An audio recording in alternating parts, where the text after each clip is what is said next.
Okay, now Joshua chapter 5 today is what we're going to cover, and this has a couple of really important points in here that we're going to talk about. So now we realize that the children of Israel are on the correct side of Jordan, and there's the place that they're going to, the promised land, is known as the land of Canaan. There's a lot of different tribes that have lived and dwelled in this area. They fought amongst each other sometimes they support each other. But they've been there for a very long time, since Jacob has been around. That was almost 400 years ago, at least, if not before then. So they're feeling pretty established, but now they realize that God of Israel has given that land to Israel for their inheritance. So here's the challenge, though, is they're going, but we've been here for hundreds of years, and we worship the god Machmarah or Baal or other ones. But their problem is some of the larger groups have been destroyed. Like, these are large groups that everybody was afraid of, and Israel annihilated them. So now they have to realize that Israel is a force to be reckoned with. And if their God said it, it's probably going to happen. So a lot of challenges that are going on with this. So the inhabitants of Canaan are afraid of Israel, which, I mean, makes sense, makes total sense. Males of Israel are circumcised. We saw this happen after they came out of Egypt. We're going to ask, why are they circumcising again? What's going on with this? So Israel keeps the Passover, eats the fruit of the land, and manna ceases. This is another important point, a turning point in Israel's history. And then the captain of the Lord's host appears to Joshua. Who is that person? This captain of the Lord's hosts. So this is a person who is responsible for leading the army of God, basically. So it's a miraculous vision that he sees, and we're going to get into some of the speculations to who this is. So verse 1, and it came to pass when all the kings of the Amorites, which were on the side of Jordan westward, and all the kings of the Canaanites, which were by the sea, heard that the Lord had dried up the waters of Jordan from before the children of Israel until we were passed over, that their heart melted. Neither was their spirit in them anymore because of the children of Israel. So they probably thought Jordan is a natural barrier. That has a chance of, this isn't like a small river, basically. It's a pretty decent sized river. That might stop the people or hinder Israel from getting over. Nope, it dried up. And Israel walked over on dry ground, no problem. And then the water went again. Oh man, all of Israel is now on our doorstep. We've got to deal with them. So verse 2, at that time the Lord said unto Joshua, make these sharp knives and circumcise again the children of Israel the second time. And Joshua made him sharp knives and circumcised the children of Israel at the hill of the foreskins. And this is the cause why Joshua did circumcise. All the people that came out of Egypt that were males, even all the men of war, died in the wilderness by the way after they came out of Egypt. Now all the people that came out were circumcised, but all the people that were born in the wilderness by the way as they came forth out of Egypt, them they had not circumcised. For the children of Israel walked 40 years in the wilderness, till all the people that were men of war, which came out of Egypt, were consumed, because they obeyed not the voice of the Lord, unto whom the Lord sware that he would not show them the land, which the Lord sware unto their fathers, that he would give us a land that floweth with milk and honey. And their children, whom he raised up in their stead, them Joshua circumcised, for they were uncircumcised, because they had not circumcised them by the way. And it came to pass, so, okay, hold on, let me pause it right there, in fact, before I move on. So just to recap, okay, when Israel left Egypt and during their time in Egypt, okay, the Israelite men were circumcised. Okay, and if you want, you can go look up, I believe it's in the book of Genesis, that we go into a lot of detail on circumcision and what that means, when that was first instituted at the time of Abraham. So you can go look that up. For Moses' time, all of Israel was circumcised either in Egypt or after they came out of Egypt. That was the signifier that the men would keep the covenant of Israel. And of course, all the women would be associated with that at the same time. Thankfully, Joshua made sharp knives to do circumcisions with. I could not imagine a dull knife going through that kind of experience. But it was done. So here's what's interesting, though, is when they went to the promised land. Okay, remember Israel came out of Egypt. They went to the promised land, and they were just outside the promised land. They sent the 12 spies in. 10 of the 12 spies came back and convinced Israel it's not worth going in. And so they were punished, and they wandered in the desert for the 40 years, 38 years of wandering, and then the 2 years going up into this side of Jordan, the other side of Jordan, I should say, where they were preparing to cross over. So it was about 40 years total. So during that time, they did not circumcise the rest of the men. So if you weren't circumcised by then, you just weren't circumcised. So all those older men who were afraid of going into the promised land back then, they all died off, with the exception, of course, Moses didn't die. Joshua didn't die. He was one of the spies. And I believe Caleb was the other spy with Joshua that went in, and he didn't die. So, and then Moses, of course, has left. So it's only Joshua and Caleb that's left. Joshua and Caleb are the only two men who were previously circumcised who don't need to be circumcised again. So when he talks about circumcising them the second time, it's not circumcising the same men again. Once that foreskin's removed, it's gone. There's nothing else to remove. So you're not re-circumcising people. You're taking the men who have not been circumcised and going through that process with them. So that's what it is. All the young men who were younger and babies at the time, they spent their life wandering in the desert. They did not get circumcised in the desert. Now it's time to fulfill that. So they had to get that done. Basically, that's what it is. So verse 8, it came to pass when they had done circumcising all the people that they abode in their places in the camp till they were whole. Meaning this is a painful procedure, and until they are healed from this, there's going to be some bleeding, there's going to be some challenges. If anybody's watched, most male babies today in America, in developed countries, are circumcised anyways, usually at the parents' request. If they don't want it done, it doesn't have to get done. But most of the time they are still today. It's just kind of a standard procedure at the parents' request. So it's not a big deal for the baby, but sometimes there's some bleeding and some other things, and there's still a bit of a wound, and so it has to heal and there's a little bit of, scabbing and stuff, and then that scabbing has to heal up and take care of itself. So they're waiting till the men are whole, because obviously the men are going to be fighting the battles. So they were there and they waited for a while.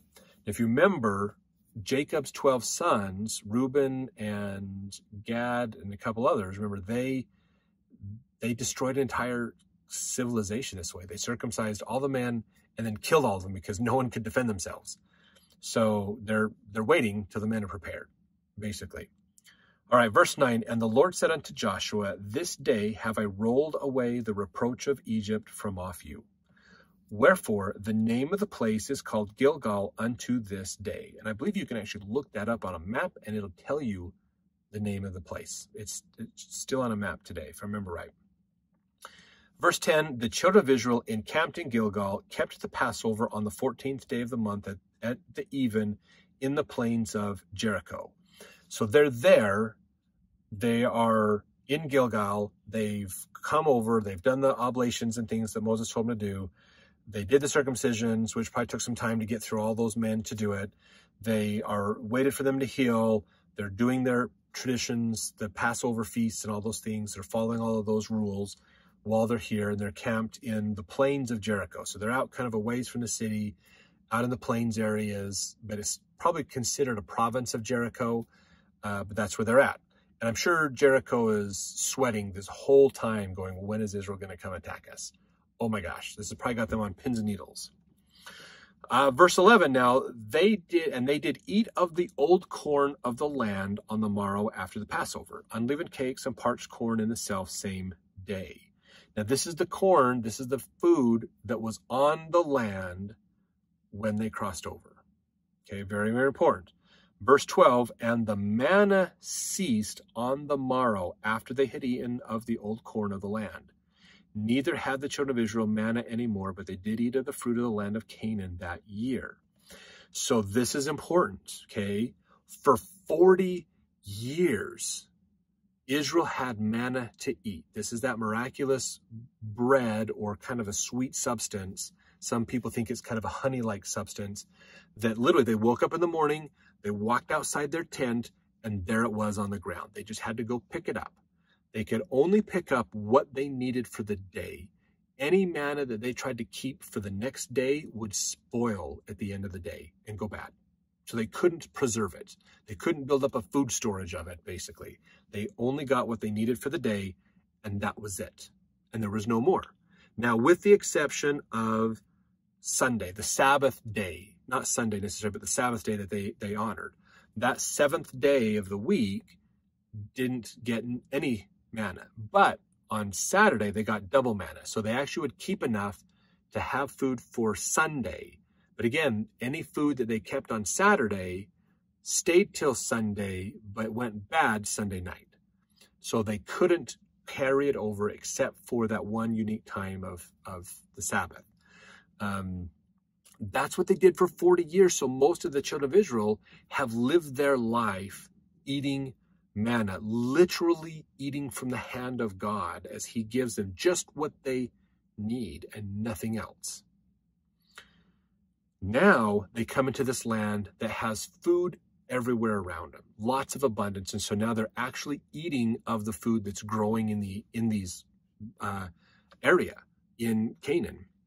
So now they have corn and other things. So the day after they did the feast of Passover, the manna stopped. They woke up the next morning and there's no manna on the ground. That had to be quite the moment for the children of Israel. Now think about this for a second. And I'd love to hear in the comments what you think about this.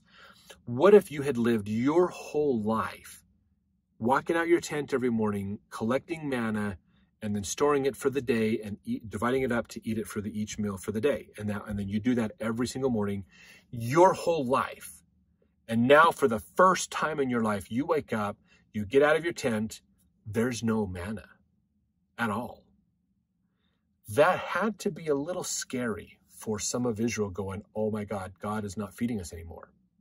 But here's the beauty of it, of course, there's all this other food you get to eat, but they had to change.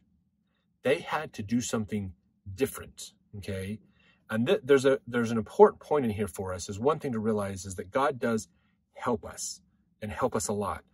But if there's ways that we can get that help done and taken care of on this earth in using the laws of nature and physics that we have, he will let us do that, okay? And what I mean by that is they now had the ability to grow and eat their own food that was grown here. They didn't need magical food from heaven, the manna, to help them out. They could take care of this for themselves now. They could feed themselves. So they didn't need God's help to do that. Now, is that bad that God turned that off? No. God wants us to still take care of ourselves and be sustaining. Just because they have this ability doesn't mean that God doesn't love them anymore or anything because he changed, okay? It just means now I've led you to where this can be taken care of. I don't need to send you this special stuff anymore, basically.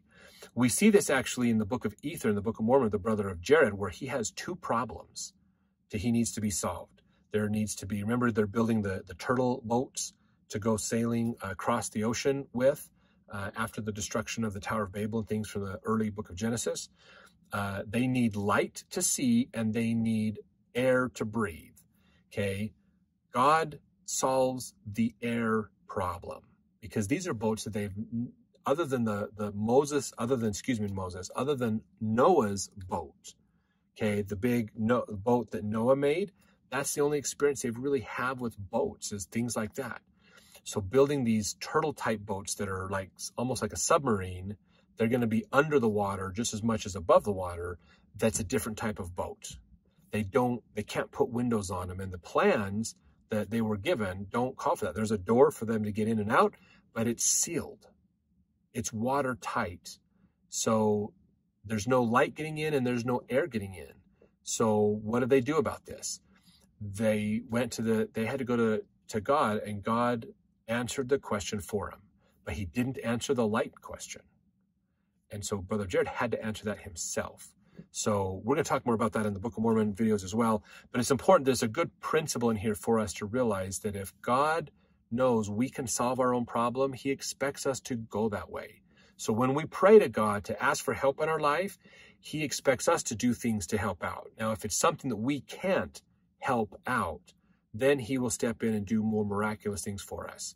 But do not consider it a non-miracle if God instructs you to do something. Like if you have a medical problem and you feel, help me go find a doctor, not just heal me from this problem, but help me find the doctor that can heal me from this problem. That's still a miracle. It might not seem like it because there's logical laws behind it, but God is using those laws and those other things around us to bless us. Okay, it might not be quite as miraculous as you suddenly are healed, but God is still there to help you. Very important. So a good thing for us is a reminder that even Israel back then still had this same principle. All right, now verse 13. And it came to pass when Joshua was by Jericho that he lifted up his eyes and looked, and behold, there stood a man over against him with his sword drawn in his hand. And Joshua went unto him and said unto him, Art thou for us or for our adversaries? So this is the thing. When Joshua was near the Jericho, he looked up and there's an angel standing there with a sword drawn. That had to be scary. Could you imagine what that was like to see? In fact, if you want to put in the comments, what would you feel like if you were Joshua and you saw that? And I think it's an appropriate question he asks here. Are you for us or are you for our enemy? What's going on here? So verse 14, and he said, he meaning the angel, nay, but as captain of the host of the Lord am I now come. And Joshua fell on his face to the earth and did worship, and said unto him, What saith my Lord unto his servant? So when he realized that this is the captain of God's army, basically,